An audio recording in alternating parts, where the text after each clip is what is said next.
अगर हमें सिस्टम को सच में बदलना है और त्रिपुरा को आगे ले जाना है तो सबसे पहले हमें हमारा सोच में थोड़ा बदलना पड़ेगा।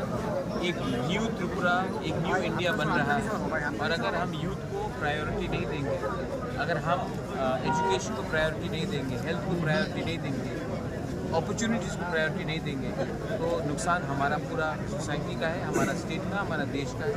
तो मैं चाहता हूँ कि एक ऐसा एडमिनिस्ट्रेशन आगे आए जो लोगों का बात सुने और अपने मन मर्जी से काम नहीं करे।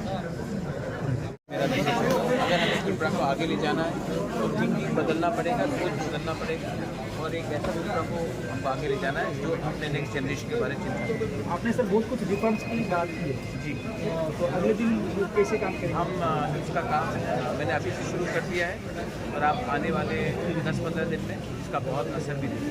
कौन सी चीज़ के ऊपर priority? Education is the most important, health, drinking water and entrepreneurship and also मैं एक सिस्टम को थोड़ा बदलना चाहता हूँ जहाँ में जो लोग पॉलिटिक्स नहीं भी है लेकिन उनके पास शिक्षा, नॉलेज और एक सोच है, उनको भी मैं कैसे